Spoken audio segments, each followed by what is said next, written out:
Hi everyone! Kamusta po kayong lahat mga sis? My name is Miss Jess at kung bagong bisita ka po dito sa ating channel, welcome po and welcome back everyone. For today's video, ang pag-uusapan natin is all about warm vanilla sugar. And I have here three magkakaibang brands to kung masasabi natin ganon. So, meron tayo ditong tatlong klase ng warm vanilla sugar. Ipapakita ko sa inyo dito kung ano nga ba yung pinaka-favorite ko of all. And if you're interested to watch more of these videos, then please keep on watching. So, ayun nga mga sis, at it's been a while. To be honest with you everyone, it's been tough for me itong mga nakaraan. It's been a month since iniwan na kami ng aking mahal na nanay. And the day na hindi na ako nakapag-upload, I think more than a month na yon is because of that reason. But, you know, alam naman natin that she is now one of the happiest, no, doon kasama ng ating Panginoon. That's why we need to do something para medyo magkaroon tayo ng tawag dito, medyo malibang-libang tayo mga sis, because it's never been easy. Tulad nga ng sinasabi ng marami, hindi siya madali. Yung day-to-day process, hindi siya talaga madali mga sis. So, pagpasensyahan nyo ako if, yun nga po, medyo natagalan tayo mag-upload ng video. And, ayun po. So, tulad nga na na-mention ko, we will be talking about warm vanilla sugar. And I have here 3 scents actually. So, meron tayo ditong yung from Bath and Body Works, which is palagi ko sa inyong isinishare itong brand na to, yung Bath and Body Works. Ito po yung warm vanilla sugar ng Bath and Body Works mga sis. This is authentic, legit, and original 101% mga sis. Ganito rin yung mga nabibili natin sa mga mall mga sis. This cost I think mga 700 plus pataas mga sis yung ganitong presyo pag maghahanap tayo sa mall. Okay, so this one, actually nagawan ko na ng review to. I think nabigay ko na yung opinion ko about this scent, but meron akong mga scents na nabili dito sa Pilipinas, dito lang sa Pilipinas nabibili mga sis. At this one naman is actually nabili ko to sa TikTok shop. Kaka-TikTok ko mga sis dahil naglilibang ako lately. Ayun, at napabili ako ng mga body mist, ganyan mga sis. Okay, so we have here paano ba? Uunahin ko itong warm vanilla sugar from Moon Desire. Ito po yung warm vanilla sugar from Moon Desire. Ayan siya mga sis. Moon Desire, it's MD, yung kanyang initial mga sis. And this one is, sinasabing ganun, fine fragrance mist. It's 8 fluid ounce and 236 ml. Ganun din po si warm vanilla sugar ng Bath and Body Works. It's just the same, 236 ml din siya mga sis. Okay. And then, yes po. We also have here, kasi nakabox yan mga sis, kapag bumili ka nitong MD or Moon Desire na brand, which is dito lang sa Pilipinas, ba? We'll double check it later. Okay? Nabili ko kasi ito sa TikTok and not so sure if dito lang ba sa Pilipinas to or galing din sa ibang bansa mga sis. But anyway, ito yung pinaka-packaging niya. When you receive it mga sis, ito yung pinaka-packaging niya. And when you open it, may nakasealed pa ito ng plastic, everyone. So, nakasealed pa siya ng plastic. In-open ko na lang for the purpose of this review. And then, we have here naman yung Sweet Night. This is from, eto, di ba yung ang tawag dito, nagpa-promote nito, or siya ba yung owner, CEO, si Miss Iwamoto. And this one naman, kapag nabili nyo siya sa kanilang shop or sa kanilang store, nakasealed to ng, plastic mga sis. So, nakasealed din siya ng plastic, pero wala siyang box. Na-receive ko siya na wala siyang box and nakabalot lang siya ng bubble wrap, ganun. Tapos nakaseal siya ng plastic, everyone. Ngayon, syempre pag-uusapan natin yung difference nitong mga scents na to kasi natuwa lang ako. As you can see, pare-parehas halos siya ng kulay. Etong dalawang to ng itsura. Etong MD, medyo dark yung kanilang kulay dito sa may letters, mga sis. Ito naman si Sweet Night, hindi siya ganon. So, this one is mas, mas lighter yung kanyang, 'di ba, version. Okay. So, ngayon, ito naman from Bath and Body Works is, alam nyo naman na maya't maya, nagkakaroon sila ng chance to, magpalit ng packaging dito sa kanilang brand, mga sis. Okay, so ngayon, actually, natest ko na silang lahat at isi-share ko sa inyo yung thoughts ko about this one. Unahin natin si Sweet Night, and this is Sweet Night Warm Vanilla Sugar. At ito yung actually na naging favorite ko for a while kasi hindi ko in-expect this cost 250 pesos, or if may pagkakataon na nagkakaroon sila ng mga sale, mga sis, mas cheaper than na nabanggit kong price ang mabibili nyo to.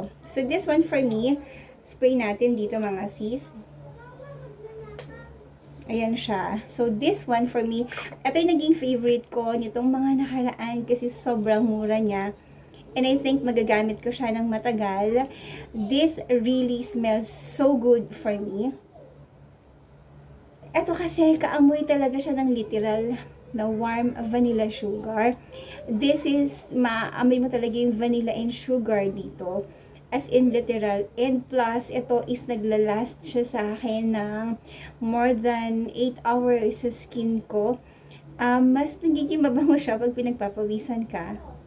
Ganun siya. Ganun ko siya na-appreciate. Kasi pinagpapawisan ka pero mas nagiging mabango siya.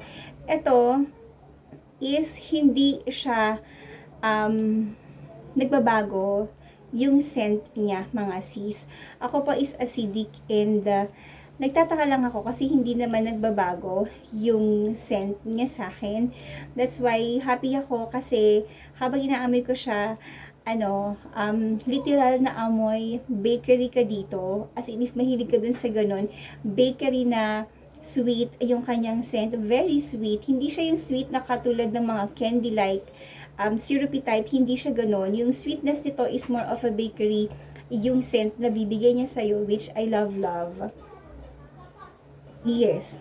Mabango to, si Warm Vanilla Sugar. And for me, this is a must-have from Sweet Night.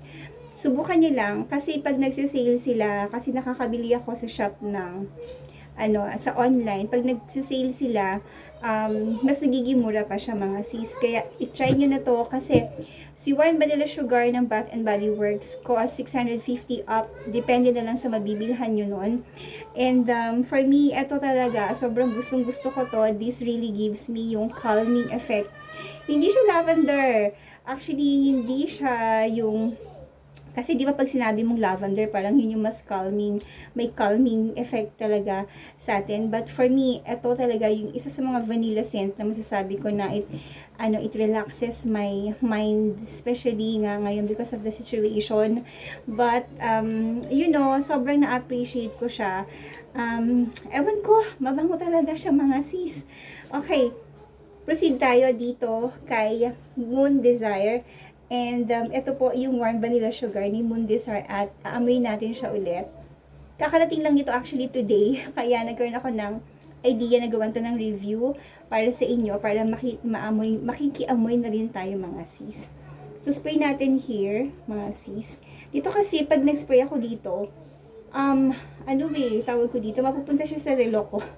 Plus, naghuhugas ako palagi, kaya dito na lang natin spray.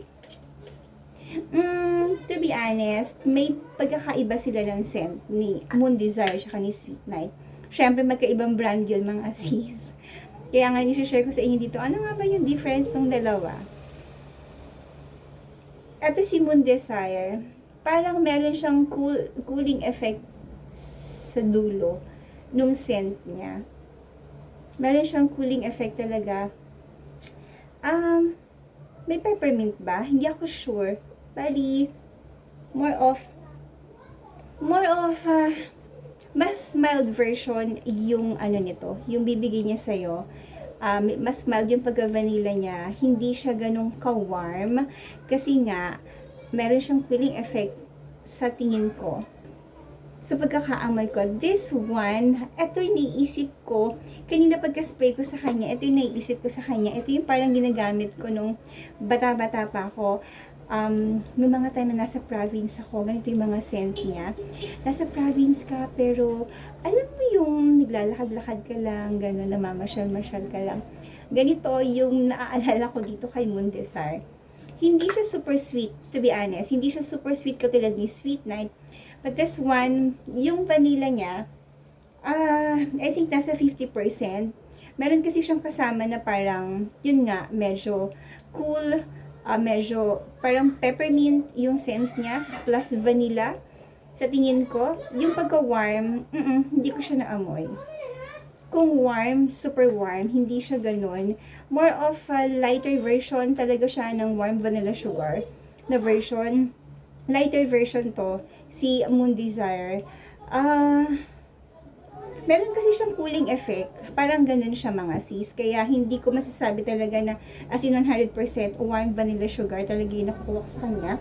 More of a parang calming yung dating ni Moon Desire. Warm vanilla sugar.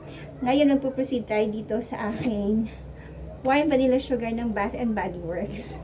Okay, so alam niyo naman that every time nagpapalit ng packaging ang Bath and Body Works. And this one, sabi ganun dito, ang kanyang scent notes ay intoxicating vanilla, white orchid, sparkling sugar, fresh jasmine, and the creamy sandalwood. So this one mga sis, para sa akin, is actually yung literal na warm vanilla sugar. This is actually, may mas dark yung pagka-warm niya. So, warm na siya, pero darker siya.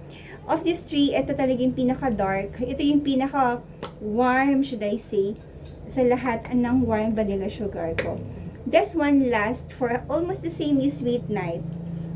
Actually, halos pareha sila ng longevity. At, masasabi ko talaga na, na maganda sila both.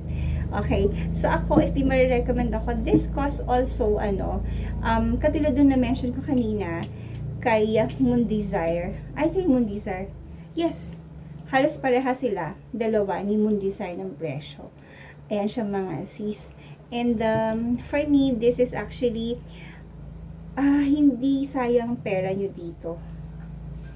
Hindi sayang pera nyo dito. May napapansin akong bubble dito sa kanyang spray. Ano tawag dyan? Parang may bubble siya sa paligid. Pero dito naman, wala naman ganun. Anyway mga sis, this is a must have. So pili na lang kayo kung gusto niyo ng super duper sweet warm vanilla sugar. Ito yung si Sweet Night. Pero kung gusto niyo ng warm vanilla sugar but very very light siya and meron siyang yung touch of peppermint para sa akin, then piliin nyo si Moon Desire. Parehas naman siyang mura mga sis. So, I think pwede nyo siyang subukan pareho. But if you're on a budget naman, you can try Bath and Body Works. And, syempre, may sarili silang pangalan mga sis. So, we really expect too much from this brand. And, gano'n naman mga sis, hindi naman maglalabas ng iba't ibang version yung mga body mist kung sa palagay nila, hindi ka kopya-kopya yung brand na yon mga sis. But anyway, all of this are really worth a try. Hindi naman masasayang pera nyo dito. Kasi unang-una magagamit nyo naman talaga siya. And if you're really mahilig dun sa mga vanilla scents, then I think this is a must-have for everyone. Tapos, itong mga vanilla scents na to, masasabi ko talaga na ito yung mga gusto ng mga lalaki.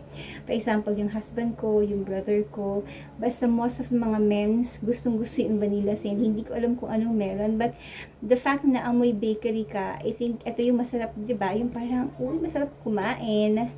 Ganon. So, yun yung mga scent na pwedeng medyo na-visualize mo na amoy nitong tatlong to. So, if you're interested and you want to try this one, you can just check sa TikTok, if may TikTok account kayo, or sa mga Facebook online platform, meron naman itong mga sis. So, ayun muna for today's video. Thank you so much po sa pagsama sa akin up to the very end of this video. keep praying for me, keep praying for us. And thank you so much po sa mga nakasama namin sa journey namin sa ngayon. We really appreciate every one of you. And thank you. I just want to say thank you, and may the good Lord continue to bless and keep us all safe from all harm, and may the good Lord continue to bless us and the work of our hands. Maraming salamat everyone. Keep subscribing po. Bye!